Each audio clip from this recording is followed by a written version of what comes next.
Hi, I'm Chart Gal Lori. I'm part of the Chart Guys community. I'm going to go over today's price action for Tuesday, July 2nd. I'll go over indices, commodities, crypto, and what was moving and shaking. Let's make my face a little bit smaller. So this morning at 5:51 a.m. Mountain Time, that's 7:51 a.m. Eastern Time, I posted ES is testing yesterday's low right here. And we bounced. That was this candle, this hammer candle here. That's where we bounced from, and we just kept bouncing all day. It was a great grab if you were able to grab it this morning on my post. 1% bounce, 67 points. That's a pretty decent bounce. All right, let's look at the bigger structure. The bigger structure is a potential weekly bull flag. So the bulls are doing just fine, potential bull flag. Daily, we have an EQ. We broke this EQ by $4 or $5. That is not a bear break by any means. So we had the sideways action. And when you get those tiny bear breaks without follow through, then you start zooming out looking for the bull flag on the higher time frame. And we have plenty of room for a 4-hour higher low on a pullback. Let's go take care of some housekeeping as far as economic calendar. So tomorrow we have a lot of data coming out, ADP non-farm payrolls and initial jobless claims, ISM data, and FOMC meeting minutes. And then we are closed half a day tomorrow, closed Thursday, and then Friday we have the non-farm payrolls and unemployment rate. So lots of data coming out. And then the markets overall, NVIDIA was weak, and we had healthcare, which was weak, and energy. Otherwise, it was a pretty green day for the markets. And if you want to give me a follow on X at ChartGalLori, that would be lovely. And you also can check out this video of Dan. He will be starting in about, well, I don't know when you're going to be watching this, but at 5 p.m. today, we will have a webinar about how mushrooms and cannabis helped Dan become a better trader. So I'll put that link in the description below. Even if you can't watch it live, you can watch it after. All right, back to the charts. And looking at ES, again, we have plenty of room for a 4-hour higher low. NASDAQ has plenty of room for a higher low.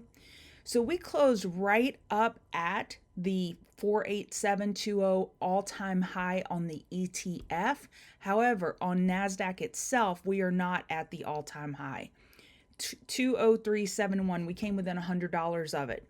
This is a daily EQ. We did not test that 19726 or breach that in any way like ES did by a hair, a margin.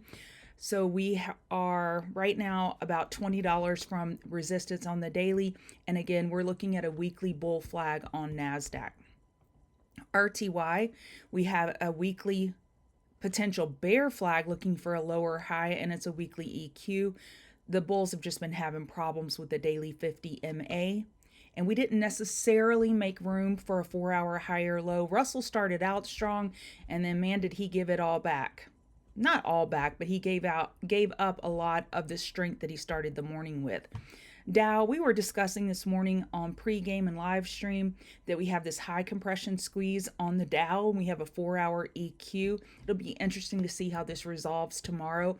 These orange squeezes, those are high compression squeezes and can lead to amazing volatility and follow through. VIX broke the 4-hour equilibrium to the bears, which is good for the market. Bitcoin is weak. We're in a 4-hour downtrend. Bitcoin just can't get out of its own way. So we're in an hourly downtrend, and we're looking for that daily higher low. Ethereum is also weak. Daily EMAs are overhead, hourly downtrend, and 4-hour. This isn't a downtrend. We don't have a pivot here, but we don't have a confirmed uptrend either to confirm that, yes, that weekly higher low is likely set.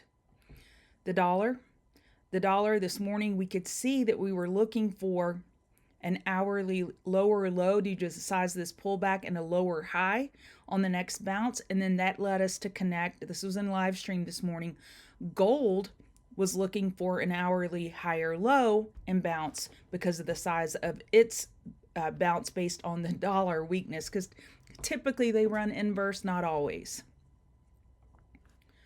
Oil is having a pretty big pullback considering the big, huge bull moves that it's been making. It ran into 83.75 resistance. We hit 84.75. We hit 84.38.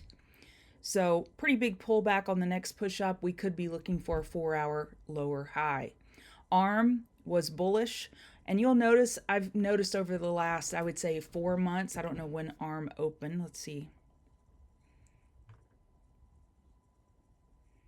Last year, but I started trading it back in here at the end of January. And I've noticed that ARM and SMCI can sometimes trade together. So you'll notice they were both strong, up almost 3% for ARM and up over 3% for SMCI, while NVDA was down. So that's something I like to just keep track of. So if you find ARM in a 5-minute tightening pattern and SMCI in a 5-minute tightening pattern, and one of them breaks bullish before the other, it's sometimes a great heads up that, hey, that other one could be a laggard correlation long trade in that example. NVIDIA, like I said, was weak. Pretty weak today considering.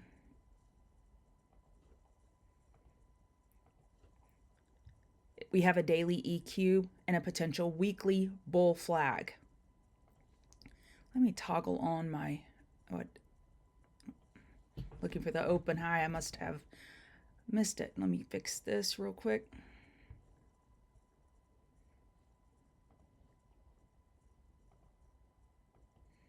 Okay, today's not my day for technology. All right, so NVDA, back to NVDA. They were weak today. As you can see, we were unable to get over the prior day high. That's why I like these bars. And by the way, this is called the 4C indicator. 4C daily level sweep and pre-market high and low. That way you don't have to manually go mark the highs and lows off. And just at a glance, you can see that this was an inside bar. And it's also evidenced here because this is a yellow candle. This is the indicator I use to indicate inside bars. So we do have a potential weekly bull flag. NVDA is still super healthy on the weekly chart. The bulls need to wake up sooner than later and reclaim those 4-hour EMAs.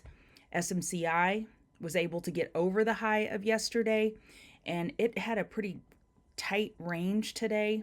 And again, you can sometimes track ARM and SMCI for correlation trades. Overall, we're in a daily downtrend on SMCI. We're looking for a weekly higher low. SMH, potential weekly bull flag. And you could probably surmise that there is a potential weekly bull flag on SMH when NVIDIA has a very similar pattern. Apple got a new all-time high today. Apple bulls confirmed the weekly bull flag. They came out the gate swinging and didn't look back. And the volume was decent. Yeah, 56 million. It wasn't great. And we are in a low volume day, the day before a half-day holiday. The rest of the week that is open, we could anticipate and should anticipate lower volume. So Apple with a new all-time high today. Amazon with a new all-time high today. Amazon had some small bit of news in this area, but either way, it was either a technical break or it had a news catalyst that helped further along the technical break, and we were able to break through $200, a new all-time high. So Apple, Amazon, and Microsoft, all three got new all-time highs today. Microsoft closed up near the high of day. You can't ask for a better close than that.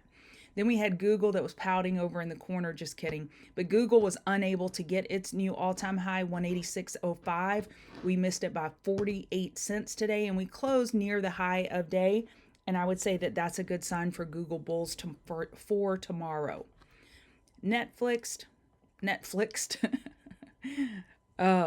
Long day. Netflix started out with a potential 30-minute inverse head and shoulders. We talked about it in the pre-market and live stream in the TCG room. And this was one of my Queen of the Mountain trades. It didn't have the follow through that I anticipated, but it still had a good day. Tesla was the belle of the ball today. Absolute belle of the ball. Took all the attention. It delivered some gains. So the data was that it actually delivered more cars than it produced, meaning they had to dip into existing inventory to then fulfill all their orders. So that hasn't happened in their history from what I've heard on CNBC. That's the first time that's happened. So it's pretty bullish news. Forget the news and technical analysis, you could see this tightening pattern here. My 8-year-old nephew could see the tightening pattern and squeeze. And then we just had an absolute explosion. On a gap up tomorrow, I would be looking short on Tesla cautiously, very cautiously, looking for a short on Tesla on a gap up tomorrow. Give me that gap up. And then I would look to exit any short on a back burner, because bulls can be looking for 5-minute, 15-minute oversold conditions during regular trading hours tomorrow for potential back burner trades. MSOS, poor MSOS. We held that 691, 688, so we do have support there on the weekly chart. The other name that had support on the weekly chart that was just lovely this morning was TAN. So we ended up breaking that by, what was that? By 25 cents. We broke that weekly support and we bounced up. I would still consider this a weekly double bottom if we're able to hold today's low tomorrow. XLF, get back to the 4-hour, and the daily.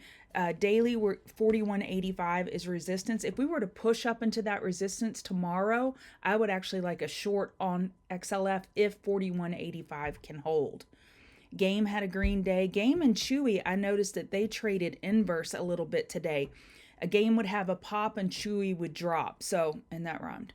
But it's something that we can watch tomorrow and maybe get a trade out of it, looking at those inverse correlations between Game and Chewy. Chewy had a rough day, broke the low of the prior day, and was unable to get back up over it. CRM was one of my live stream trades this morning, looking for the weekly lower high here. That's the more likely scenario. You're running into the daily 50 MA. So those are my classic top fish setups. And so we took that trade right at open and I exited. I exited right down here. So we took the trade at open and exited, and all of my entries and exits are posted in our chat room. And then just looking ahead, ARC has a nice weekly EQ with a squeeze. I'll be watching ARC for the rest of the summer. Roblox, I'll be looking for a potential top fish setup in Roblox tomorrow, looking for that weekly lower high. I saved the best for last. Intel, we are on our third weekly inside bar. I look at that tight daily EQ, and we have a high compression squeeze. The daily 50 MA is overhead. That's typically bearish. So we'll see if this ends up being a monthly bear flag, and do we break down from that, or does Intel finally find some semi-bull love and break bull from this? If it were to break over 3150, we could see some significant follow through by the nature of this really high compression squeeze and just the overall pressure that's been building in that chart. All right, that's it for me. Thank you for being here, and use stop losses.